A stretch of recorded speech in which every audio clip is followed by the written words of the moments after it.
বন্ধুসকল, নিযুত মইনা আঁচনিৰ পাছতে মুখ্যমন্ত্ৰীয়ে ল'ৰাসকলৰ কাৰণেও ভাল খবৰ আনিছে আৰু ল'ৰাবোৰৰ কাৰণে এখন নতুন আঁচনি আনিছে মুখ্যমন্ত্ৰীয়ে, যিখন আঁচনিৰ নাম হ'ল বাবু আঁচনি। বাবু আঁচনি নামৰ নতুন আঁচনিখন ল'ৰাবিলাকৰ কাৰণে আনিছে, ল'ৰাবোৰৰ কাৰণে আনিছে মুখ্যমন্ত্ৰীয়ে।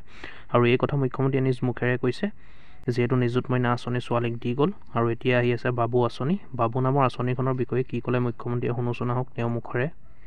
লৰাৰ কাৰণেও মই চিন্তা কৰি আছো বাবু আঁচনি এটা। ইয়াতে লগ পালে মোক কয় যে মামা মইনাক দিলে বাবু বিলাকক নিদিলে। মই বোলো ৰক্তহতকো দি আছো কিবা এটা। তাৰ মানে আমি অসমত কোনবাই যদি পঢ়িম বুলি কয় আপত্তি নাই, কোনবাই যদি লাখপতি বাইদেউ হব বুলি কয় আপত্তি। লৰাৰ কাৰণেও মই চিন্তা কৰি আছো বাবু আঁচনি এটা।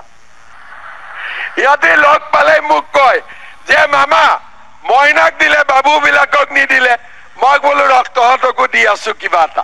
তাৰ মানে আমি অসমত কোনবাই যদি পঢ়িম বুলি কয় আপত্তি নাই, কোনবাই যদি লাখপতি বাইদেউ হব বুলি কয় আপত্তি। লৰাৰ কাৰণেও মই চিন্তা কৰি আছো বাবু আঁচনি এটা। ইয়াতে লগ পালে মোক কয় যে মামা মইনাক দিলে বাবু বিলাকক নিদিলে। মই বোলো ৰক্তহতকো দি আছো কিবা এটা।